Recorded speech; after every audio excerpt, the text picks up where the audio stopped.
Time travelling.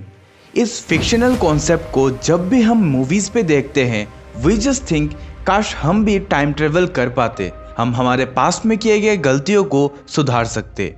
But क्या हमने कभी इस कॉन्सेप्ट के बारे में डीपली सोचा है?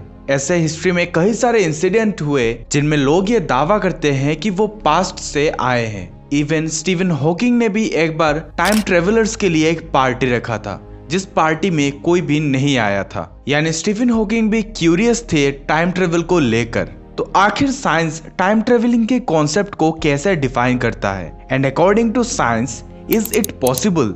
तो चलिए आज के इस वीडियो में हम टाइम ट्रेवलिंग और टाइम पैराडॉक्स के बारे में भी जानेंगे। तो हेलो दोस्तों, मैं हूं गौरव और हमेशा की तरह आप देख रहे हैं ज्ञान factory. So let's get started. So before we start discussion about time traveling, यह जानना ज़रूरी है कि आखिर यह टाइम ट्रेवलिंग का कॉन्सेप्ट आया कहाँ से। 1881 एडवर्ड पेज मिचेल जो एक राइटर थे, उन्होंने एक फिक्शनल स्टोरी लिखा था the clock that went backward. माना जाता है कि ये वो पहला फिक्शनल स्टोरी है जिसमें पहली बार टाइम मशीन जैसे कॉन्सेप्ट का जिक्र हुआ था एंड टाइम ट्रेवलिंग जैसे कॉन्सेप्ट को सबसे पहले लोगों के सामने रखा गया था। तब के टाइम में ये कॉन्सेप्ट सबसे ज्यादा यूनिक एंड माइंड ब्लोइंग था, जिस वजह से इस कॉन्सेप्ट को लेकर बाद में कई सारे बुक्स पब्लिश हुए। और 1895 को H.G. वेल्स जो एक फिक्शनल राइटर थे, उन्होंने एक नॉवेल लिखा द टाइम मशीन। इस नॉवेल के पब्लिश होने के बाद ही जैसे टाइम ट्रेवलिंग जैसे कॉन्सेप्ट पॉपुलर होना शुरू हो गया और इसके बाद दुनिया भर के साइंटिस्ट, फिजिसिस्ट इस कॉन्सेप्ट को सॉल्व करने में लग गए। लेकिन टाइम ट्रेवलिंग एक ऐसा कॉन्सेप्ट है जिसे आप जितना भी सॉल्व करने जाओ वो उतना ही ज्यादा उलझता है। टाइम ट्रेवलिंग के कॉन्सेप्ट को समझने से पहले हमें सबसे पहले टाइम को समझना पड़ेगा। एल्बर्ट आइंस्टाइन ने जनरल थ्योरी ऑफ रिलेटिविटी में ये बताया कि हमारे लिए प्रेजेंट हमेशा बदलता रहता है, यानी हम पास्ट से फ्यूचर की तरफ चलते रहते हैं। यानी टाइम को आप एक स्ट्रेट लाइन मान सकते हो जो पास्ट से प्रेजेंट होकर फ्यूचर की ओर बढ़ता रहता है, जिसे टाइमलाइन कहा जाता है।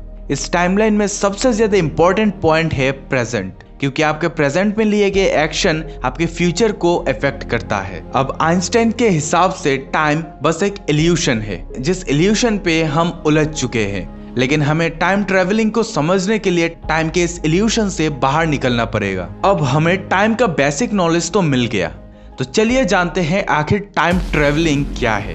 टाइम ट्रेवलिंग यानी इस टाइमलाइन पर आपके मर्जी से आगे या पीछे जाना, बट आपके बॉडी में कोई फिजिकल चेंज नहीं आना चाहिए।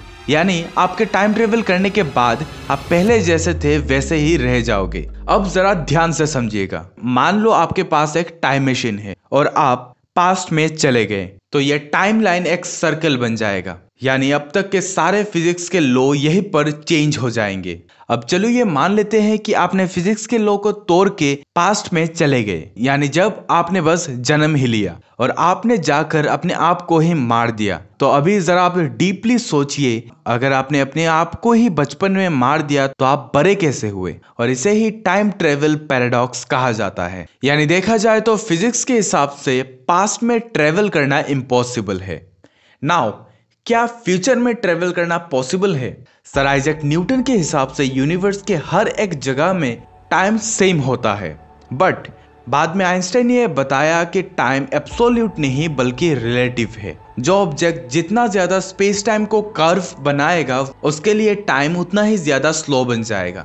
फॉर एन एग्जाम्पल अर्थ और black hole. Black hole space time को अर्थ के मुकाबले ज्यादा कर्व बनाता है, यानी ब्लैक होल में अर्थ के मुकाबले टाइम बहुत ही ज्यादा स्लो होगा। और ये डिपेंड करता है ऑब्जर्वर के ऊपर कि वो ऑब्जर्वर किस फ्रेम ऑफ रेफरेंस से टाइम को ऑब्जर्व कर रहा है। एंड इस टाइम डायलेशन के इफेक्ट को आज हम महसूस कर पाते हैं, जैसे कि अर्थ और इंटरनेशनल स्पेस स्टेशन। अर्थ और इंटरनेशनल स्पेस स्टेशन में हमेशा कुछ नैनो सेकंड का डिफरेंस रहता है। तो ऐसे में देखा जाए तो अगर हमने ब्लैक होल के करीब के किसी प्लेनेट पर कुछ दिन बिताया और फिर हम अर्थ पे आए तो हमारे लिए अर्थ में कुछ साल गुजर जाएंगे। तो लॉजिकली देखा जाए तो फ्यूचर में ट्रेवल करना पॉसिबल है। एंड ऑल्सो आइंस्टाइन के हिसाब से अगर हम लाइट के स्पीड के करीब पहुंच गए तब भी हम टाइम ट्रेवल कर सकते हैं, जो वैसे तो सुनने में इम्पॉसिबल लगता है, बट 1949 को मिगेल एल्क्यूबेरी, जो एक थियोरेटिकल फिजिसिस्ट है, उन्होंने एक स्पेसक्राफ्ट को मैथमेटिकली एक्सप्लेन किया है जो लाइट के स्पीड को अचीव कर सकता है। यह स्पेसक्राफ्ट बेसिकली अपने आगे के स्पेस को कॉन्ट्रैक्ट और पीछे के स्पेस को एक्सपांड करेगा, जिससे कि वो लाइट के स्पीड को अचीव कर पाएगा। बट प्रेजेंट टाइम में टाइम ट्रेवलिंग जैसा कॉन्सेप्ट हमारे लिए फिक्शनल ही रहेगा, क्योंकि इसे रियलिटी बनाने जितना नॉलेज अभी तक हमारे पास नहीं है। वैसे इस कॉन्सेप्ट को लेकर आपका क्या विचार है, आप कमेंट बॉक्स में बता सकते हो। और ऐसे इंटरेस्टिंग वीडियोस हमेशा देखने के लिए मेरे चैनल को अभी सब्सक्राइब कीजिए। तो चलिए मिलते हैं अगले वीडियो पे।